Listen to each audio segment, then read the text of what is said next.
रवीना के 2 बच्चे थे। वो एक बड़ी कंपनी में काम करती थी। उसके ऑफिस जाने के बाद उसकी सास उसके बच्चों को संभाला करती, लेकिन रवीना को इसकी कोई कदर नहीं थी। एक दिन रवीना अपनी माँ से फ़ोन पर कहती है, मम्मी क्या बताऊँ, मेरी सास तो बिल्कुल अच्छी नहीं है। वो समझती नहीं है कि मुझे कितना काम करना पड़ता है।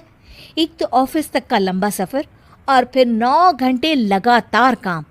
बैठे बैठे तो मेरी पीठ अकड़ जाती है। खुद तो सारा दिन घर में मज़े करती है, जब मन करा सोए, जब मन किया खाए। तभी उसकी सास वहाँ आ जाती है। अच्छा माँ, मैं बाद में आपको फ़ोन करती हूँ। जी मम्मी जी, कोई काम है क्या आपको? क्या हुआ? रवीना बहू, सारा दिन तो तू ऑफिस के मजे लेती है, लेकिन यहाँ ये बच्चे मुझे आराम भी नहीं करने देते। मेरी तो तबीयत खराब हो रही है। तो आपको लगता है कि मैं दफ्तर में मौज करती हूँ? आपको क्या समझाऊँ, छोड़िए। माँ, काम करना भी ज़रूरी है। मजबूरी नहीं होती तो मैं खुद ही अपने बच्चों को देख लेती। अब आज तो छुट्टी है ना, आज तो कम से कम घर का काम कर ले। बहू काम शुरू करती है। बच्चे के साथ काम करना उसके लिए असंभव हो जाता है। वो जाकर बच्चा सास को देती है और कहती है, मम्मी जी ज़रा बच्चा तो पकड़ लीजिए, मैं घर का काम कैसे करूं? जैसे मैं करती हूँ रोज बच्चे के साथ। तुझे बताऊं तो तू सोचती है कि कोई बड़ा काम तो है नहीं, बच्चा तो सोता रहता है। अब देख लिया। खैर, बस मैं यही तुझे समझाना चाहती थी। ला, बच्चा मुझे दे और काम कर। बहू मुंह बनाकर वहाँ से चली जाती है।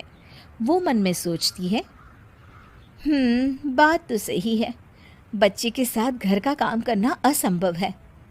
वो किसी तरह काम करती है और अगले दिन ऑफिस के लिए निकल जाती है। ऑफिस में उसकी सहेली उससे कहती है, यार तू तो बड़ी लकी है, तुझे तेरी सास खाना बना कर देती है, बच्चे भी देखती है और तुझे किसी बात की चिंता भी नहीं होने देती। अरे क्या लकी, बदले में मैं उन्हें पूरी कमाई जो दे देती हूँ और अपने बच्चे से दूर रहती हूँ वो अलग। हर किसी को ना दूसरे की प्लेट में ज़्यादा घी दिखता है। जा अपना काम कर। अरे फिर भी ये तो है, यहाँ हमारे बच्चे को मैं क्रैश में छोड़ती हूँ, हर पल डर लगा रहता है कि क्या कर रहा होगा। खैर चल, मुझे क्या। बहू घर आती है तो देखती है कि उसकी सास उसके बच्चे को बड़े ही प्यार से खिला रही होती है। वो माँ को देखकर खुश हो जाता है। बहू मन में सोचती है कि बात तो सही है, सासू माँ सारा दिन काम करती है, मैं ऑफिस से आकर भी काम नहीं करती हूँ।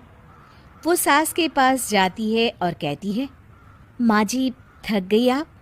और क्या, सारा दिन चक्कर घीनी की तरह पूरे घर में घूमती रहती हूँ और अब उम्र भी नहीं रही। लेकिन चल, तू बता क्या हुआ, कुछ काम है क्या?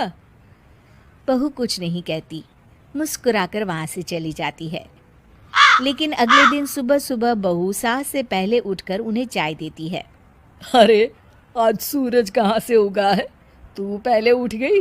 चल, अच्छा किया, मरने से पहले तेरे हाथ की चाय तो पी ली। चलो अब चलकर किचन में लगूं। माँ जी, आपको आज से काम करने की ज़रूरत नहीं है। काम करने की ज़रूरत नहीं है मतलब? क्या तू करेगी आज से सारा काम?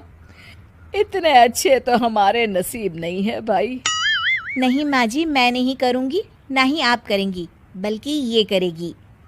तभी वहाँ एक काम वाली बाई आ जाती है। ये कौन है बहू? माँ जी, ये नौकरानी है और आज से सारा काम यही करेगी। मुझे माफ़ कर दीजिए माँ जी, मैं नहीं समझ पाई कि आप थक जाती हैं। आज से आप सिर्फ आराम करिए और मुन्ने के साथ खेलिए। और सास बहू बच्चे के साथ खेलने लग जाते हैं।